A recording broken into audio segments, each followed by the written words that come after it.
Okay, and we're live. Alright, so this is going to be 15 things you should know as a dancer.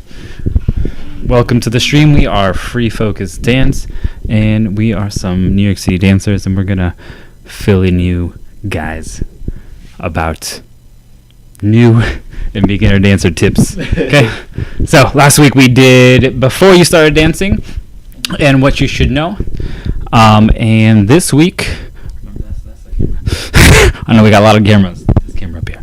Okay. This week we're gonna do if you've already started dancing, if you're a new dancer, you're a beginner dancer, and some tips and tricks you might not have known and that aren't very common. Some might be more common than others, but we feel these are good tips to know, good things to know, and we'll all give you each of our opinions on it. So, first up, without further delay, we are going to get right into it. The first thing is this is actually kind of the biggest question, and most people do not even ask this question to themselves, or they don't. I'm sure these guys haven't even asked it to themselves over 15, 20 years. So, the first question is, why do you dance? It's a very important question, I feel, and most people don't even... Very simple. Yes. Very simple. It's not a very simple question, but it sounds simple, but it's really in-depth. So I'll start, and then we'll go to these other guys, and we'll see what they say. So for me, I started dancing for certain reasons, and I changed my reason of why I was dancing over time. So I'll get a little bit personal. First, I started dancing as a way to escape a bad family, bad childhood. So I needed something. I had a kind of abusive family and really crazy, no offense, family. They're not watching it.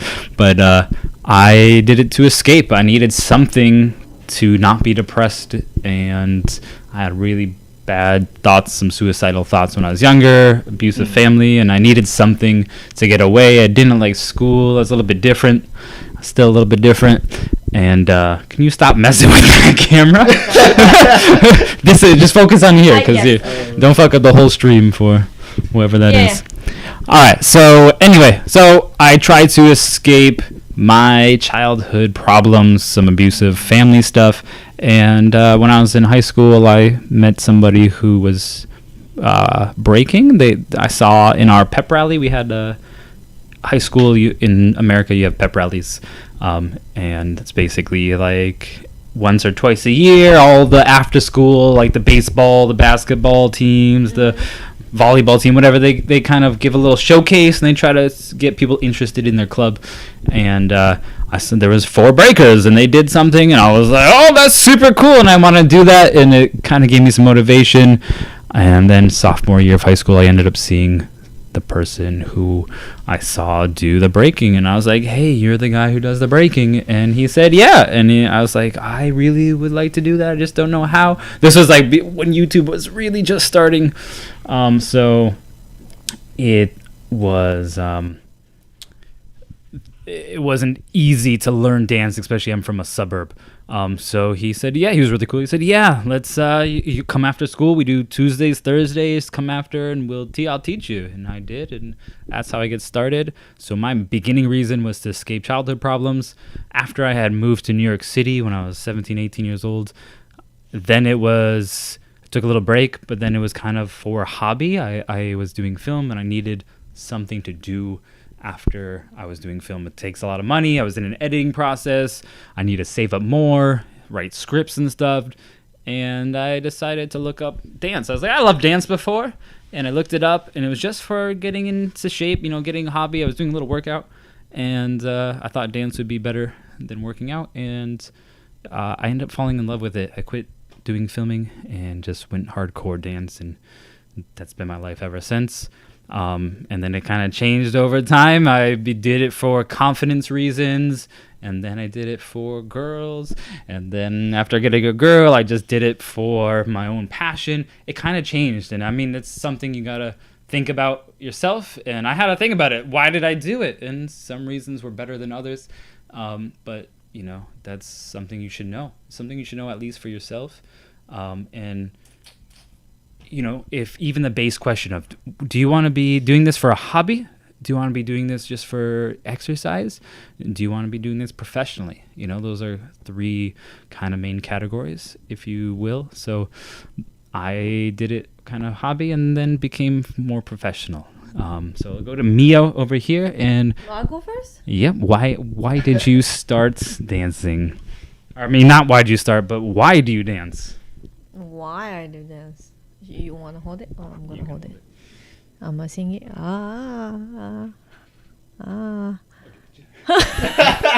That's not a singing thing. So the miney will be kind of long story, but you know, I'm gonna do kind of easy things. Chop this up. Yeah. So okay. Well, anyway, I started dancing when I was 8 years old, and then actually my mom want me to be a ballet dancer. Actually, yes, and then you know she's really like I don't want to say like an old mind like old fashioned, but you know I'm a girl, so she want me to do that, and then she brought me to see a class, like a ballet class first, when I was a kid, like a 3 or 4 years old, and then I was crying. I mean, I didn't remember, but that's what my mom told me, and I was crying, and then I said, no, I don't want to. I don't want to do like, you know, I don't want to take a ballet class no more. I mean, just like go to see the class to watch it. I even didn't do anything. I just went to see it, and I was crying. And then she said, so why not? Why don't you like it? And then the reason is I hate the white tights. That's it. That's all the reason I don't want to. And then she said, okay, so what else do you want to do? And then I said, okay, I want to do the street dance. And I don't know why though. Actually, I don't know why. I mean, I'm a kind of like sporty girl, like a kind of boyish girl. So maybe that's why. And then I asked my mom, can I go to see it? And then she said, okay. And then she found it from me. And I'm from kind of countryside, so it was kind of hard to find it. But finally, my mom helped me to find it, and then went to see it, and I really loved it. And then I decided to do it. And then I never stopped until now, since like 8 years old. And well, I don't know why. I just, I would say I just like it, and I want to be cool. And actually, I want to be like a boy. That's funny. Yeah, I want to be really like a boy. And I had a really short hair. I mean, now it's kind of short hair, but it's like more like them.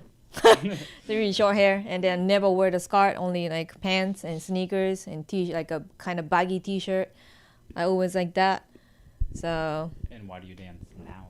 Now, cause I just did a dance, so I don't know what can I do. What else can I do? Oh, okay. Yeah. So. I can't cook. I can't move. I can't do anything without that. I mean, so it works. yeah, there's no choice. Okay. I have to do it. All right. We'll pass this over here to Taku. Taku is from Japan. He's I'm only from been. Japan too. You're from Japan. Okay, but she's been here for like 7-8 years. So she's different experience. Her experience when a kid was in Japan. Yeah. Now she's doing it. She's been in the U.S. Yeah. So more just professional. Yeah. And Taku, he's mostly have Japanese experience. So it'll be a little bit different. Yeah, why I am dancing, right? Okay. And all your friends are right in this camera right here. It's really simple for me Okay. Can we see? because I love it. But my Japanese best friend started dancing first. And then I saw the like chair freeze, and then I thought like chair freeze is really cool. And then I knew like chair freeze is dancing like a bboying. So that's why I started like bboying, and then I knew like a different dance style. For example, like a hip hop, house, popping, like that. But you know, I mean, I love hip hop dance and b-boy dancing too. Like just the look of it, right? Yeah, because it's cool for me. It's So- really cool. So kind of a simple answer is you're dancing because you Yeah. want to you want to look cool. You want to portray Yeah. that image, right? Well, actually, my English teacher told me to go. Yeah, sorry, it's kind of messed up, but I went to the English class too. But it was like a kids, because I was 5, 6 years old that time, and then English teacher was like 25 years old, 24 years old guy. He, of course, he's Japanese, but you know that kid English class is just like jumping, sit down, around, like just sing an ABC song. It's really like not an English because it's kid. But the teacher, the one day teacher told my mom that, oh, you know what, she's really good, like good for movement, so she must like a dance. And then my mom said, oh, okay, then maybe we can go to see a dance class, then I'll like it. So that's the first, like really really first reason when I started. Your parents, that's also Yeah. And I guess when you're a kid, it'd be more of innocent reasons. Yeah. I guess mine was Like a little famous. bit. Mine was a little bit more. Famous. Okay, so the next question I was giving you guys, is you should, if you are interested in dancing or you're a new dancer or even a professional dancer. A lot of people, I've asked students and stuff, and professional dancers, they've never even heard of it. And there's another big question. Maybe I should ask it. No. We'll do it for another episode, but it's no, because it's really in depth. But the definition of dance, most dancers don't even know the definition, which is pretty sad. It's true, and I didn't think about it for a long time too, because we do it and we just think we know it, but then when you really think about it, you're like, what is really the definition? And it's, it'd be surprising to you what things are when you question it. Okay, moving on. This one's gonna be a quick one. We're going to get into more of kind of utility stuff. So, baby powder. There it is. Boom, baby powder. Okay, baby powder. I talked to them before this and just go over the questions.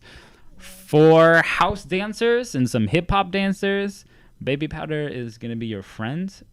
If you have different types of floor, especially marley floor, or some rubber types of floor, you're going to start messing up your knees and getting a lot of little tweaks and stuff in your knee when you're dancing. So a good solution is just some baby powder. Usually if you're in a house session, house class, house dance, they do a lot of footwork. So baby powder helps that little slide and helps just take some relief off your knees. So a little quick one. They said they don't really use it unless it's there. I don't usually bring it on me, but if it's a rubber marley floor, I'm gonna need it if I'm gonna do a lot of top rock. If you're breaking power, you don't need it, but if you're gonna do a lot of footwork stuff, it really helps. Glides, stuff like that. My house teacher used it. Okay. Yeah. Okay. I didn't. You didn't. Yeah, it helps. Some people you don't need it, but it helps, and it helps get some relief off your Do you knees. think it depends on shoes? No, it really depends on the floor. If it's a marley floor, rubber floor, if it's tile, wood, concrete, marble, whatever, you don't need it. But if it's rubber, marley is the type of black floor that's for contemporary and ballet. It's supposed to be sticky. So, supposed to be, because they have different shoes. So it's supposed to be sticky. We don't want sticky, especially if you're doing some types of footwork. Next up is, we'll just jump to the next utility because it goes along, is exercise equipment or stretching equipment. So when you're dancing, especially if you're becoming more professional, even as a hobby, of course, stretching is your friend, but there's other friends you have. I have a friend here. His name is... He has a name? He has a name. Trigger What's Point. his name? His name is Trigger Point. This is like a kind of helps massage your legs. So basically what's going on in a quick technical term is you build up lactic acid in your muscles when you're using them, and they're going to need to be kind of squeezed out, or you got to really wait a long time for the lactic acid dissipate. So if you get a massage, a physical massage or massage gun or this little thing, you can roll on it, and it helps just start squeezing that lactic acid out and helping your muscles relax. There's also resistance bands, massage guns, masseuses, Epsom salt baths, basically anything to relax. Do you have other things besides that Epsom salt one? Damn, I should have some salt. Yep, that was a good one. Epsom salt. Yeah, Epsom salt baths that helps relieve some tension. Hot baths also. Tiger Balm. Tiger Balm, and icy hot. Icy hot. These are like, and there's patches that kind of like heats up your muscles. If your muscles are really tight, you got a performance to do. Stick it on wherever it's hurting. Usually it's your back or something, and it'll heat it up, and that heat will help loosen your muscle and help you get through. Do you have anything kind of like that? No. Yeah, he doesn't. Yeah, okay. Some people don't need it. Some people love it. Some people use it a lot. I don't usually use Tiger Balm or icy hot, but I like my usually when you got hurt. Yeah, it's usually an injury thing. Yeah. Okay, moving on. That was pretty quick, but those are things that maybe if you're feeling like sore, those are gonna help. Or like a muscle pain. Yeah. Those are things just to help get you by. Next up. Okay, so this is gonna kind of involve other items as well. This is involving props and costumes. So when you're dancing, if you're doing it for a hobby, this is probably not really. You're probably not going to care unless you're doing something with the costume. I don't know. But if you're professional, there's probably going to be some point in your career you're going to be using a prop or a costume. Okay, and there's certain things about these that'll be challenges to you. So if you're using a costume, for me, obviously restriction of movement. Maybe if you have something in the shoulders, maybe a suit or something, it can restrict your shoulders. So if you're breaking or locking or something, it might restrict your movement. Also, if you have a mask or something on, it'll restrict your airflow. So that's something to take into account. And then props are kind of a whole different ball field. If you're like a breaker or a house dancer, a lot of street people, they have hats on. Like he has a beanie on. She has nothing. Beanie. I have a baseball cap. So these are all things you could use. Beanie's a little bit hard, but some people take them off and like use them to slide on their hand. People might do hat tricks, light feet, things like that. They'll use their hat to do tricks, b-boying. So you got to know if you're wearing a hat, even like a beanie, if you're doing spins and stuff, it's probably gonna fly off. So you got to be aware of that. You got to be aware what are you going to do on stage when your hat flies off and it's not supposed to? Do you go pick it up? Do you leave it there? Do you kick it away? Things like that. So we'll get the opinion on these two guys first. We'll start with Taku. What? Anything? Have you worked with props before? Have you worked with costumes? I always wearing caps. Like baseball cap? Yeah, okay. like this. And you have any experience where it flew off and what you did? When I doing like Jordan freeze. Jordan freeze? Yeah. I don't know what a Jordan freeze is, but it's some sort of freeze, okay? Yeah, freeze. I used to try like a cap tricks. Oh, I think you mean a Nike freeze. Okay. Yeah. Nike freeze. Okay. L kick, Nike freeze. It's where We call it your legs do like this. Yeah. Yeah. Like okay. You're kind of like a swoosh, like a swoosh look with your leg like this. It's kind of weird to do. Look up L kick. I think we have a video on it. Maybe L kick is a type of b-boy move. Yeah. And sometimes you try to do tricks with your hat. Has that always gone well? Maybe like 50%. Okay. 50%. So the point is you're going to have a lot less accuracy with props. There's a prop has its own dynamics to it, its own weight. You're probably going to mess up more. Your own body is easier to control. You can have like close to 100% accuracy with some stuff. A prop, you can use it for a long time and it can still trick you. So there are more tricks, more tricky to deal with. Do you have any experience with? I really don't like props. Yeah, me neither. How about costumes? Costume is okay, but well, it's everything props and costume both will be. It depends on the dance style, and it depends on how many people is gonna perform at the same time. So I usually perform by myself, like a solo performer in Japan when I was in Japan, and I perform at the temple or whatever. Like it's really like a different space and by myself. And I have to kill 15 minutes, 20 minutes, 30 minutes by myself anyway. So that means I kind of have to use a prop because I can't kill the time. Like I can't kill 20, 30 minutes by myself, only dancing. Like that means you like kind of feeling like a jogging for 30 minutes with non-stop. So it's really hard to do it. So like for example, if I do like Japanese Japanese traditional dance style, I usually use a mask, like a Japanese traditional mask with the umbrella, like a Japanese umbrella with kimono. It's really like a kind of make a Japanese traditional style first, and then I can use to take it off, and I can kill the time like a few seconds. But it's really big for me, so sometimes I do that, and then like even here in New York, I perform like Christmas event, and then I use a candy cane.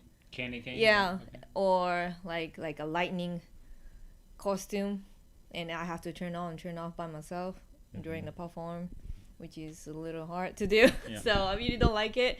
Yeah, because you know why I can't use for the rehearsals. Sometimes I could, but it's sometimes my boss order for that for the prop, and I can't get it in the rehearsal time. So that means I never can try it in a rehearsal. So I don't know what's gonna happen, and I'm dancing, and I have to turn on like this, but I can't show the audience for that. So that's why I don't like it. Sometimes I messed up, of course, and the lights didn't turn off before, but I can't stop. So I act like, I'm totally fine, but it actually didn't work. So it's more risk, but it looks cool if it works. Yeah. So she's making Mia making a good point.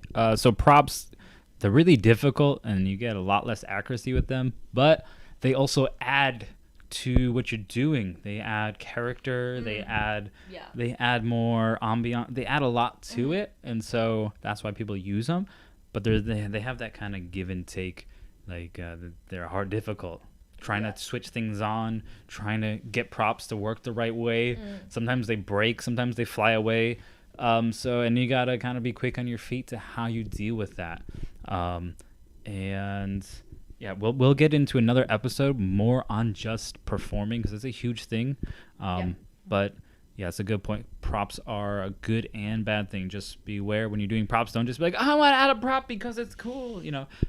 You gotta think about it. You gotta practice with it a lot. Yeah. Don't think it's even just like this hat too. If it's even too big for me, yeah, I can't do that. If I turn, it's gonna mess up like this. Yeah, you can't even. There's a look lot forward. of They add to it though, so it's a give and take. So just be aware of that. Most people just throw it in there without thinking about it. All right, next up.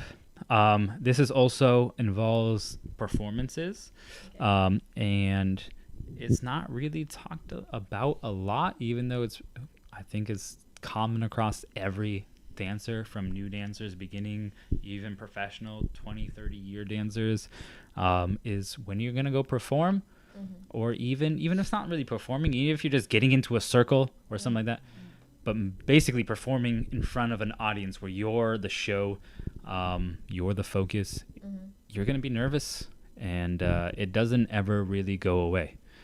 You learn how to deal with the nervousness and the nervousness. You learn how to deal with the nerves on stage, but they never go away. It'll be worse at first. You might be nervous before and during and at, you might be nervous all the time, and that'll slowly go away. But right before your performance, I'm always nervous, but when I get on the stage, my instinct, my skills, everything, my training kicks in, and bam, I'm too focused on performing, and I don't get nervous anymore. Like the audience is there, I know they're there, but they go away, and everything's up in here, and it's just just performing. So that's something that'll go away after a couple of years or something like that. But it's always right before. Your body has this natural instinct to be like something might go wrong, so pay attention, think about it, and then you're like, oh no, nothing's wrong. So usually what I would do to help this is take 3 deep breaths before I go on stage. So if I'm with other people, sometimes we hold hands and do it together just to kind of feel calm, and do 3 big deep breaths, like 4 seconds in, hold, and 4 seconds out. And you just, it gets, the oxygen will help relax you. And so right before you go on, you do it, and then it'll help cut down that nervousness. And then hopefully by the time you start performing, sometimes you're setting up in the dark and you might get that nerves back, but hopefully it'll help. I think Taku had some technique he does. Yeah, so I always getting nervous like when I go to performance. Always. So, and then when I getting nervous for my performance, I will listening to my favorite song whenever like you want. Yeah, Right, so listening to music that calms you down, pumps you up. People do it with like kind of working out. I do it working out, like pump up songs, like get me through it. And he does it more for just relief, relaxing. Do you have any things like that for your nerves? I mean, also, of course, I always get nervous anyway, and I still do, even if I dance for 20 years, 21 years, it doesn't matter. But it's also at the same time, I don't know I can say it here or not, but like a performance in front of the audience is kind of drug for me. So it's more, kind of makes me more excited. It's like, at the same, of course, I'm afraid I can do it or not. If I, what if I'm messed up, what I'm going to do. But also at the same time, this audience, like even, 50 people, whatever, 10 people or 500,000 people, they going to watch me, just me on the big stage. That makes me super excited. Like, woo, it's my time, like, watch me, just me. I'm super cool. So, I feel like that. Maybe I'm a little crazy for that, but it really makes me excited and then nervous at the same time. So I really like it. It's really like drug or smoke or, whatever, like alcoholic. I don't know. That makes me calm and excited at the same time. So. Yeah. And the nerves are kind of an instinct to tell you, yeah, this is important. Yeah. And we had a good comment in the YouTube chat from Daniel. He says nerves show that you really care, which is true. Yeah, exactly. If you don't really care about you don't care about what the audience thinks, which is kind of bad as an artist. You should care that you're delivering good art and that you're communicating some idea, some emotion, something to them that has value. That's what we do as artists. We're trying to communicate something of value, even if it's some emotion, like make someone happy, make someone think about something deeply, whatever it is. So we care about what we do and what we think and how they perceive it. So that's a great comment from the chat. Yeah, I know he's a musician, so it's the same in the music world. I'm sure it's the same across everything. They really want to make sure, like, and our art represents ourselves, our dance, our music, whatever represents what we do. So how they feel about it is kind of like how they feel about us as well, in a certain way. That's true. Yeah. So yeah, it's a thing. So if you get nervous it's okay. Everyone, all the time. It's not a bad thing. Yeah, it's not a bad at all. It just means you care and you want to do good, and you just, listen to some music, take some breaths, just get hyped. She kind of thinks about it like in a different way, like, oh, they're there to see me. Yeah. So, why should I be nervous? They want to see me, So think about it in whatever way makes you do whatever you need to do. Those are our tips. Those are our experience. Hopefully they help you if you're about to perform and you're like, okay. So moving on, this is for people not so much as a hobbyist thing, but if you're aiming to be professional as a dancer, location is a topic people often talk about. So they're from Japan, so they'll have their own experience, and of course she's moved here for 7-8 years. I've been in a suburb and then in New York City for about 12 years or something. And he's from Japan, but he's been here about a year. So we kind of have different perspectives. For me, I moved here because where I'm from in suburb Massachusetts, there's not really dancers there. So there's Boston, of course, and they have some stuff. I was from a suburb, and Boston is still pretty quiet. So I moved to New York City because it was super close, and it was either that or LA for me. And New York seemed more of my type of scene, and I really love it here. Of course, it's not for everybody's city, but it's a lot of things are happening. New York City is a very freestyle based. It's where breaking was born, hip hop was born here. And House was born in Chicago, so not too far away.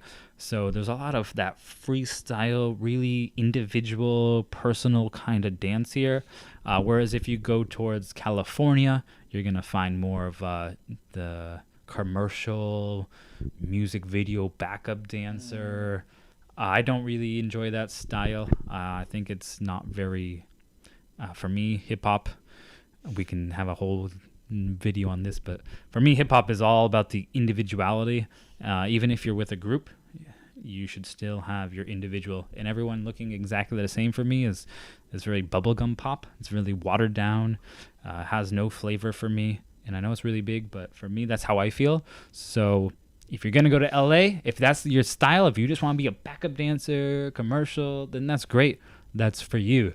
For me, I want to be more about myself. This was all a personal thing.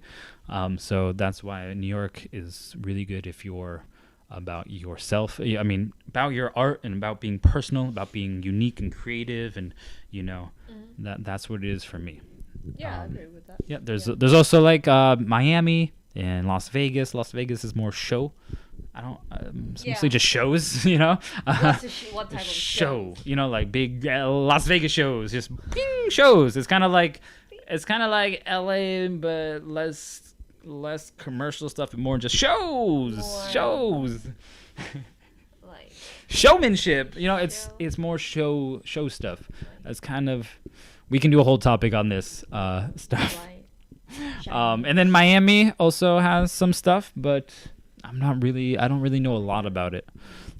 So Mia will talk about her experience in Japan here. Me and Taco from Japan, and actually I'm from Shiga, which is countryside, and then right next to Kyoto, maybe you know Kyoto, and then he's from Mie, which is it countryside? Is it countryside? Yeah, really countryside. Yeah. So either way, Tokyo is super famous, or Osaka, we go. But for us, Osaka is closer than Tokyo. So if you want to be a professional dancers, always it's almost everyone go to Tokyo or Osaka. So like it's almost two places. Of course, dancers will be everywhere, but like a professional famous dancers like want to be a backup dancers for some artists or a music video or big performances, it's gonna be Osaka and Tokyo all the time. So like here, LA, exactly, so the same exactly same. Yeah, so it depends on what you want to do. But for me, I could go to Tokyo first before I moved to New York, but Tokyo is still Japan. So I just, feel like, there's kind of waste of my time. Everyone's different. It's for me, for myself. So, that's why I decided to come here. Just skip the Tokyo. Or Osaka. Osaka is very close. So, and for me, Osaka is more, I don't know how to say, like, open-minded.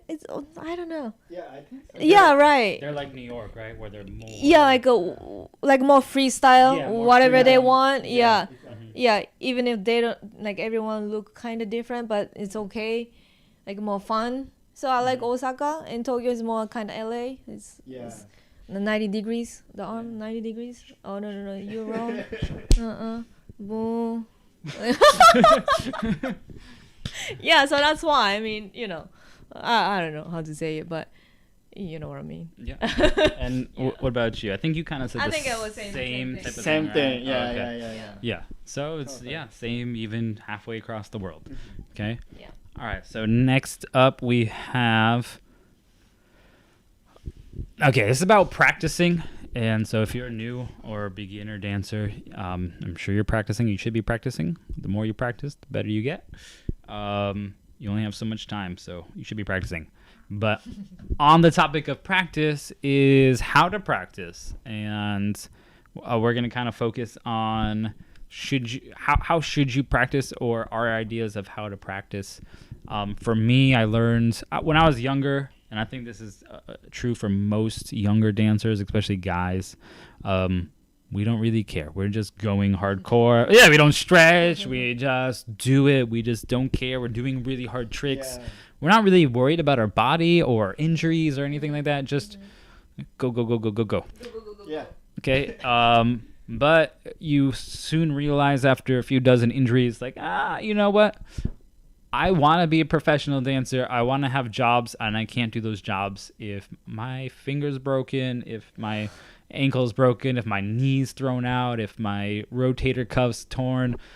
You're out of job. You can't perform. You're just not doing it. Okay. So it becomes a big thing if you're professional. And there's a lot of professional dancers. They end up, You really have to be ready. yeah, they end up doing something. They're doing tricks that are extremely difficult, which is really cool. But in my eyes, it's not worth it for a lot of these tricks. They're too, and you have risk and reward, and there's not enough reward for the risk involved. You could not do those tricks, and you would still be professional dancer. No one's gonna care.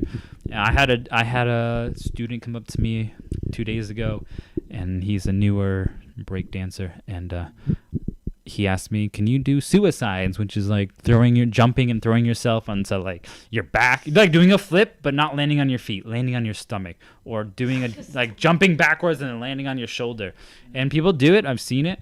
But the risk reward factor is terrible. Why would you do that? One small slip and you're done. We have a New York City b-boy who recently, last week or 2 weeks ago, he did a backflip into a freeze and he messed up, hit his head, got a concussion, has spinal swelling. He's out now, and he didn't win that match. He had to take a step back and call it because concussion right there. And now he's out. He's a professional for Red Bull or Monster, I think. Yeah. And now he's and that was superstar. yeah, he's a really Yeah. famous dancer, and and that trick put him out. But there's also a b-boy physics from Korea. He's legendary in the b-boy scene. Legendary. B-boy is more risky. Yeah, I mean, breaking b-boying is super risky, but his name is Physics, but he defied physics. He looks like he's floating. He does incredible tricks I've never seen anyone do to this day. And he ended up stopping for a while because he ended up tearing his shoulder, I believe. And he had surgery, and he stopped. He was gone for many years, 5-6 years, and now he's back and kind of more footwork stuff. But imagine 5 years. What are you gonna do if you don't have a regular job or something? Your dance is your life. So injuries. I decided to practice more smart than hard, and more about the long term than the short term. So I can watch people. There's a give and take because you're gonna watch people do better, cooler things than you, and I'm okay with that. I'm just gonna say okay, but I know I'm gonna be okay for 10 years. So, and that's what I prefer. So Mio, you've been dancing for 20 years or so. When I started dancing, actually, I did snowboard, skateboard, and I did so many things. And then drumming, I did when I was a kid. Well, dance is really the last one, but I decided to be a professional dancer. So my dance teacher was really strict, and then he said, if you want to be a professional dancer, you have to quit everything. So I said, okay. But I was a kid. It's really tiny kid, like, of course, like 8 years old, 9 years old. I don't know why he said that, but now I appreciate it, what he told me. So I had the ski class when I was at elementary school, but I didn't go. I just absent. I told them, the teacher, and I'm sorry if I got injured and I can't dance. So dance is more important for me, so I'm not gonna go. And they're really nice to me, so they understand. So and of course I love the skateboard and snowboard. I always going, and then it's really focused on that. But I quit after that. Everything quit. And yeah, that was a big decision for me in my life. I mean, even if I was a kid, I really love to do it, but I quit everything for dance. So if you want to be a professional dancer, you have to be ready for that. And then, yeah. So it's a lifestyle and a sacrifice. Yeah. Do you have anything on that? Uh, How you practice? Do you still practice? I mean, you told me something about how you stretch, which a lot of guys don't do. I'm pretty bad at stretching. But he said, what's your routine when you practice? practice. I used to do like a more power move stuff when I was like 12 years old, Yeah, me 13 too. years old. Yeah. Like young child. like, but when I got like injuries, like broken my finger, I realized I should more like I should become like a stylist. Work on style as opposed Yeah, because to tricks. like I should like cut the risk yeah. I mean, we're also getting older every year. because I wanted to be like professional dancer. Yeah. And you also said that you now do 30 minutes stretch before and yeah, after yeah, dance. Yeah. So he spends an extra hour to stretch before and after. Everyone need it. Everyone should do it. I'm ashamed I don't do it as much. I'll stretch. I'll do like 15 minutes before, Oh, yeah, and it's I'll good, stretch it's during good, my yeah. session and maybe a tiny bit after. But this will get into our next point because what happens when you don't stretch enough, and when you do stretch enough, and that has to deal with Charlie horses. Charlie horse is when you pull your muscle. It's like a cramp, for better words. We call it Charlie horses here in the States. So when you pull your muscle, get a cramp. I usually get this when I'm sleeping, and I like to kind of stretch and do weird positions when you're sleeping. I think a lot of dancers will be in a weird position when they sleep. No, I don't think so. No, oh, I do. I look weird all the time, like I'm a ballet dancer. I'm in a weird position all the time. I don't know why, but I like to kind of stretch and be spread out. I kind of stretch while I sleep. It's weird, but I'll end up. Stretch before you go. I know, but I'll end up because I don't stretch, so I'm sore, so I'm stretching when I sleep. And then I'll wake up in the middle of the night where I kind of just, when you're sleeping and you kind of just stretch, and I'll stretch my leg too much and I'll get a cramp and it'll be super painful either in my foot or in my, what is this called? Hamstring? The hamstrings. Yeah. Oh, the calf. I don't know. In my leg and my foot, and you wake up like screaming silently, like.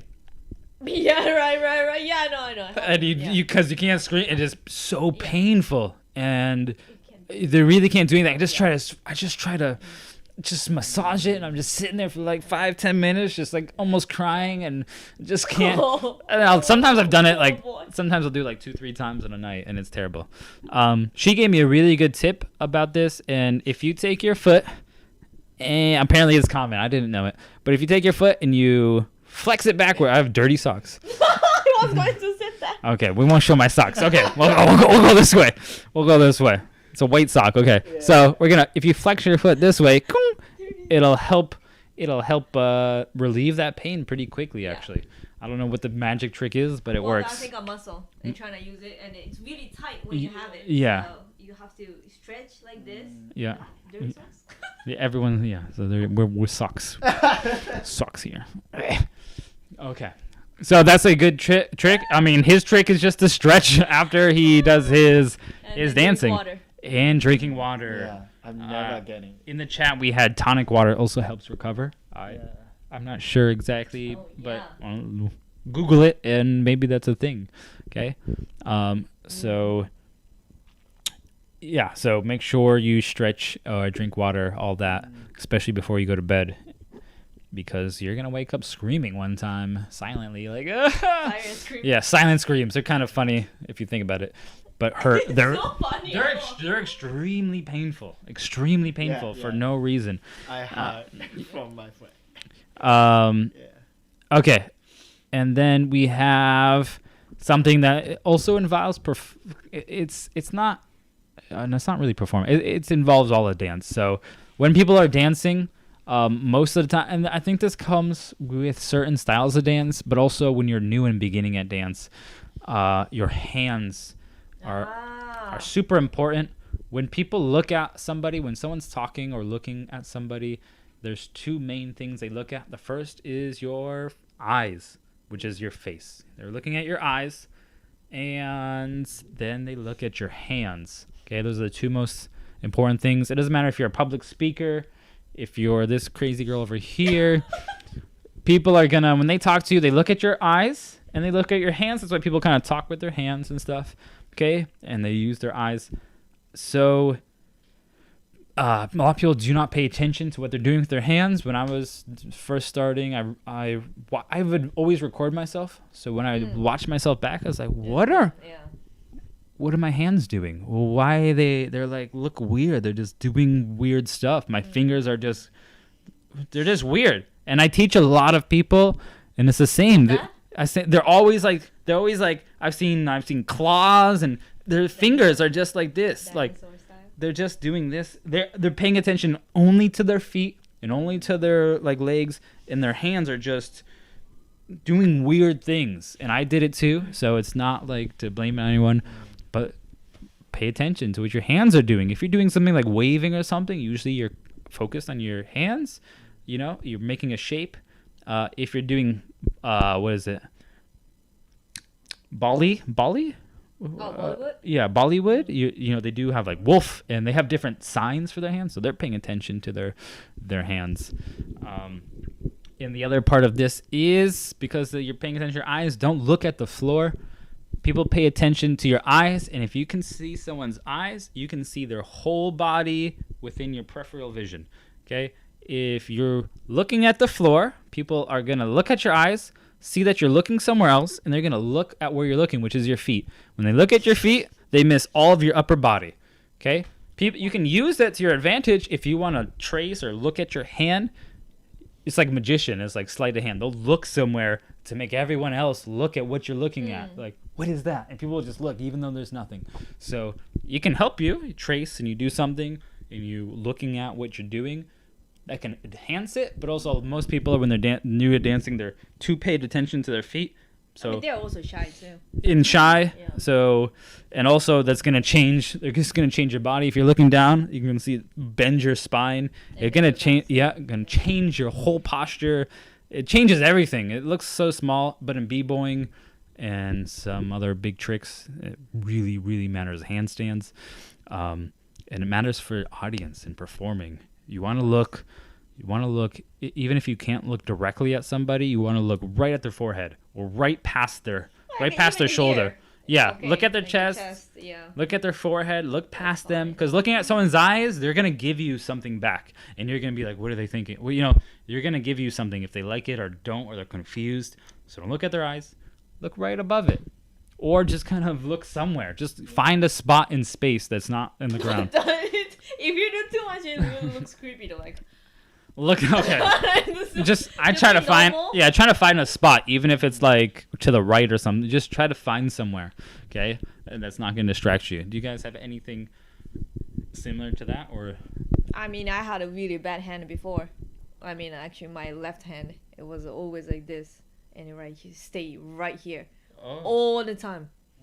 I mean, when I was a kid, and then my dance teacher always told me that, watch your left hand, watch your left hand, what happened to your left hand?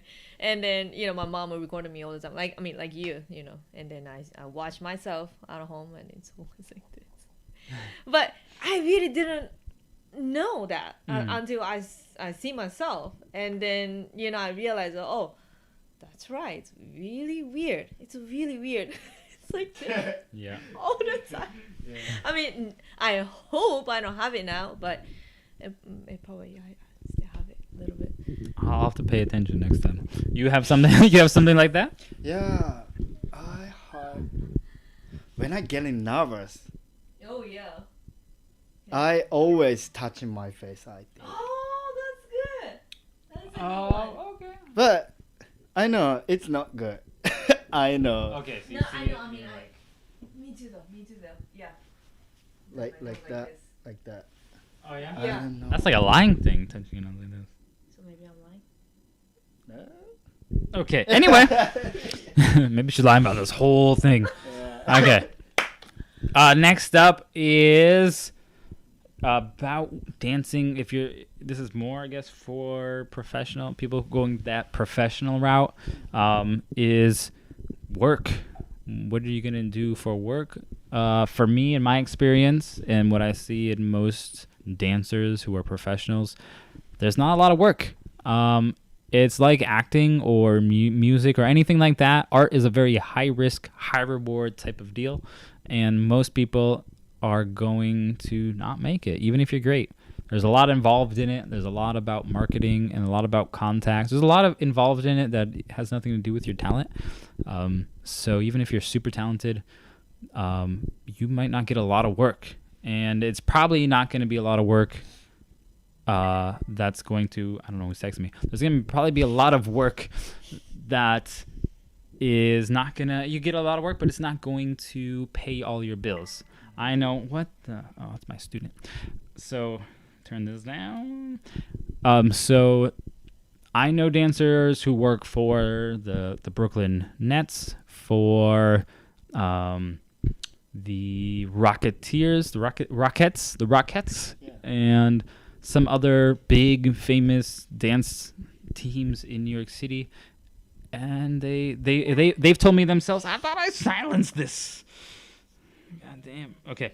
And so they've worked for big teams and stuff in the city, and they still work another job. And they told me all the people on the team also, they're nurses, they're teachers, like not dance teachers, but like a kindergarten teacher. They work other regular jobs, and then they're doing this on the side. They're professional dancers, but they don't make enough. It's really hard to be a dancer and make everything from dance. You have to live a kind of more cut lifestyle, cut and dry, cut down on your finances until you get there.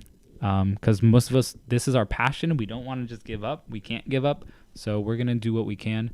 So just know that you might need to be a waitress, or you might need to work at a baby. You might need to babysit. You might need to work at a dance studio. I try to keep my stuff sort of dance related. But you're going to have to probably work somewhere, especially living in a big city, New York City, LA, Miami, Las Vegas. Rent's high, food's high, prices are high. So keep that in mind. Kind of relates to the moving thing. So do you have any things on this? Do you make enough money for just dance? I think we already covered you do babysitting. Yeah, I mean, they need a babysitting. She needs to babysit to cut those bills, okay? Also, the people don't know how much they should pay for dancers. They really thinking we are so cheap. So maybe because we don't have any prop, we just like our body. So that's why they think it's cheap, but actually not. Because we needed time to practice and make a choreo and get Studio the studio space. space, and edit music sometime if I need. So I have to make a time for that. Yeah. It's a really we have so many things to do, but they don't know. So and one of the worst things is if you're a dancer, you're competing mostly in the entertainment industry. So you're competing against musicians, you're competing against fire breathers, magicians, comedians, acrobats, circus. You're competing against all those are your competition, believe it or not. And those people can put on a lot longer show. A DJ can put on you can work for 6 hours, no problem. $300, 6 hours is okay. And a musician can play for 3 hours, and they're not gonna die from 3 hours. If one dancer tries to dance for 3 hours, they're gonna be dead in 15 minutes. Definitely. Yeah. It's an extremely physically exhausting I don't know skill. why the people don't know about it. It's really obvious. Yeah, and clients are going to expect you to work for an hour by yourself, and they just don't understand that's physically impossible. You burn about 600 to 800 calories an hour from breaking. So and around 400 or 500 calories an hour for any other style of dance. So burning a lot. And you can't you just physically can't do it without burning out. So you got to add those props in, costume. You got to try to learn how to. We'll get into this more in a different episode, but trying to smooth that out, elongate it. But yeah, this is one of the big problems you'll come into. You have anything to add there, Taku? No. No, pretty much. Too, so. Yeah, he works yeah. at a restaurant. You know, we all doing other jobs to get by, and that's all professional. Some of them, of course, are gonna make it there. Yeah. In act, That's what they're teaching. yeah, teaching. That's what I do. I teach, but it's still even teaching. It doesn't get by everything. You know, I think teaching is good. teaching's great. Yeah, that's how I make most of my money actually. Yeah, Teaching. yeah. But that's also how actors make. Most actors teach actors because they never become an actor because it's super competitive. And yeah, so next up, we're almost done here, is should you work out when you dance?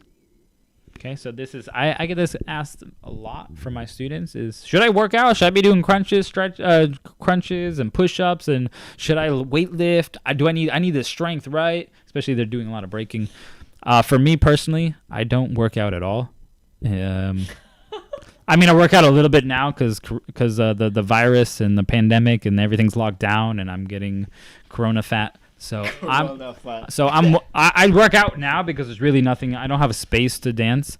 But when I'm normally dancing, before the pandemic, never work out because dancing, especially breaking, is extremely athletic. And yeah, for me, if I'm doing weightlifting, and he kind of told me this too, is you're going to build up muscles in places you don't need them. You don't need them, and they're gonna hinder. They just bother you. Yeah, they just bother you. They get in your way. They kill your flexibility. They unbalance your body, so you have big arms, and it's just too much. A lot of weight that you don't need.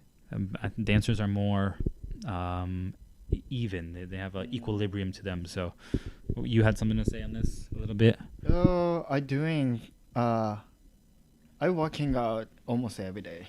Oh, he does work out every day. But what do you do for workout? Like I doing only push up, pull up, crunch. Push up, pull up, crunch, which are great. it. Yeah. Because I don't wanna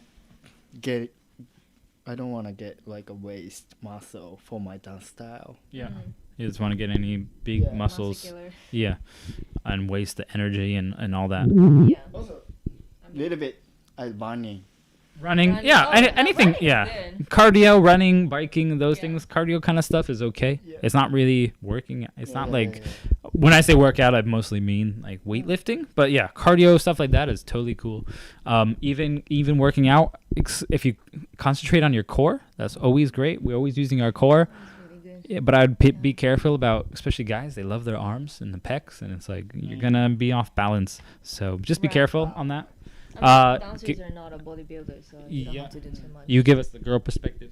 Yeah, I was going to say that. So girls, I don't know, maybe just for me or like every girls can say it. So for me, I do work out every day, but just want to keep my body. That's it. Like I don't want to get too big, and then also it's not too skinny. Like without muscle, it really looks bad when I wear some costume like a crop top or whatever. So I just need like a basic just to muscle, like kind of fit girl. So I just want to look like that. And then also some girls don't want to do it for the hips, the workout, because when they do twerk, if they have too much muscles, they can't twerk. So yeah. I mean, I don't care. So I really work out for my hip and then, leg. So it really depends on the girls what they want.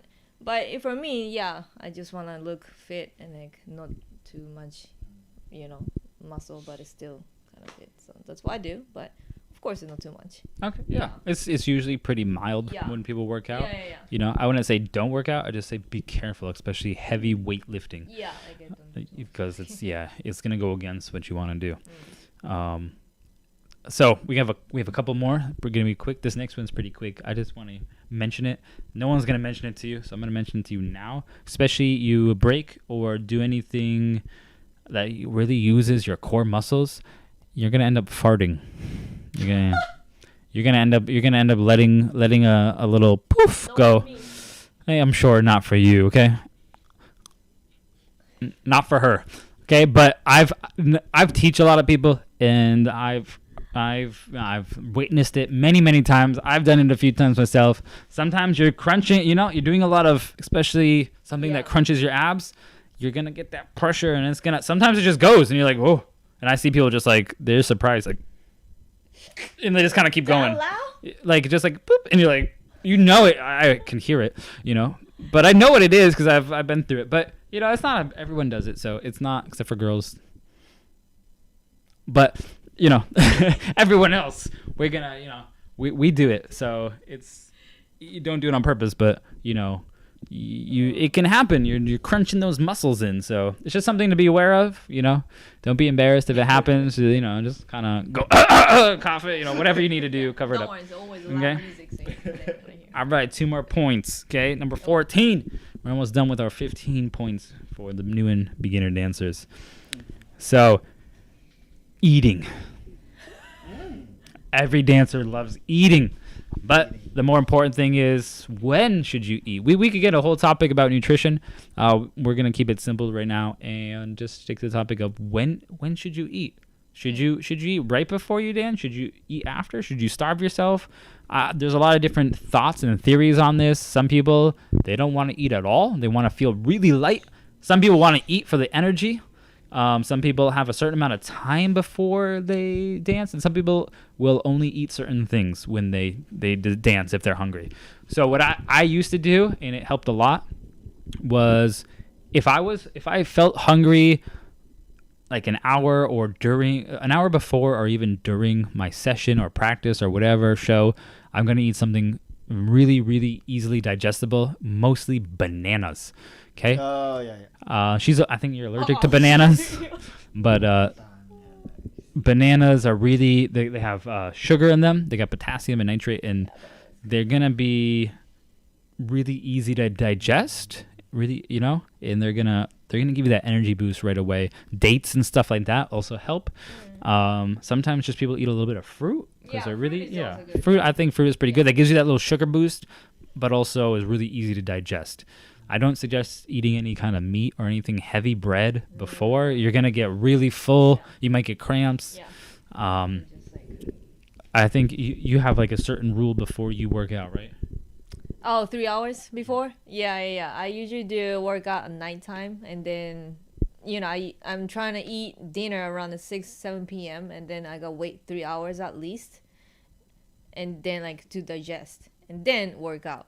So yeah, at least 2 hours and a half. I always wait. All right, 2.5. Yeah, I think science says 3 hours, and I find that's pretty accurate. 3 hours, and then I'll have enough. If I eat a big meal, it's really 3 hours is for a big meal. You eat a regular size meal, and you wait 3 hours, and you get that energy. Yeah. But you're not too like a lot. You're not too full, and you're not too empty. A lot of times. Yeah. So if I don't eat at all because I'm too afraid, like, I only got 1 hour, and then my show, I'm hungry, but I don't want to feel full, and so I don't eat at all. But then you kind of have this low kind of. Your sugar levels, everything's kind of down, and you feel like, whew, this is harder than I thought, What do you do about eating?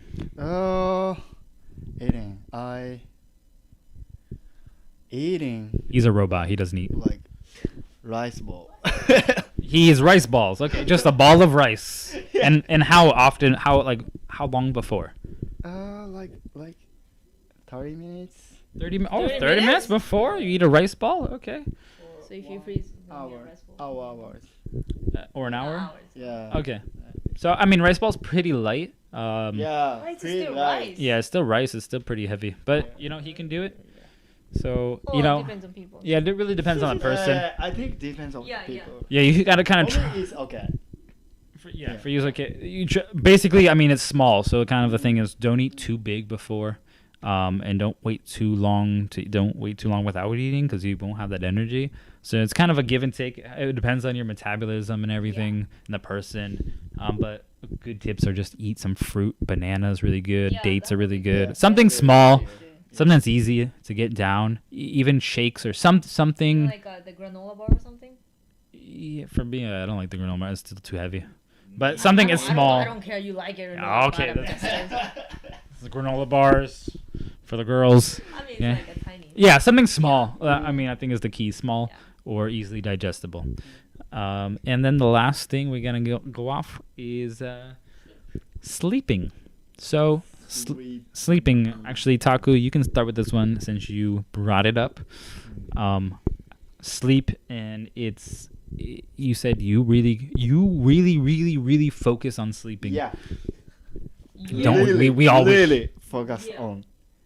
How? I always trying like good, really great sleep. trying to get really good sleep? Yeah. So because- what's a good sleep for you? Like more details. More like go to sleep more early Go to sleep early? early Okay. night, like around the 12 p.m. like that. Okay. Okay. 12 a.m. AM. a.m. And I tried wake up like early morning. Okay. It's That's good. like I mean, really great sleep Yeah. for me. Okay. Yeah, yeah. What? I stay up until like 3 a.m. and I wake up at like 10 or 11 a.m. Because I mean, for me, I used to do shows that were until 2, 3, 4 a.m. in the morning. So the night, my brain was on that Yeah. kind of night shift. And I'm sticking with it. Okay, preparing myself for the upcoming adventure back into dance. Yeah, sleep is definitely important for everybody. I mean, of course, yeah. You know, Human. drinking some water, stretching before dance, also, for the cramp stuff.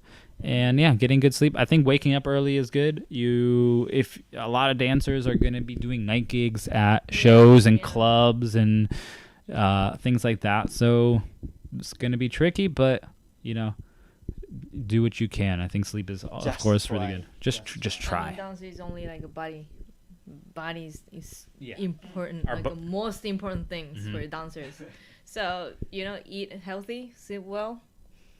That's it. That's all you need to do. So Yeah, like a musician has their guitar, their drums. We have our Yeah. body, Yeah. so we got to take care of it with the food, with the Exactly, stretching, with how we practice, with what we eat. All that stuff is our body and how we take care of it. So next time we do a live stream next week, we will hit on some other topics.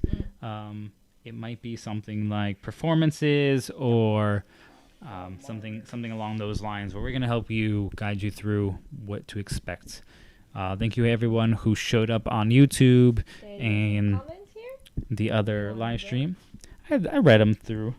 That's our friend over there, Daniel. Thank you so much for joining us. Good shout out to you. He's a musician, so he gave us some also advice over here that I said along the ways.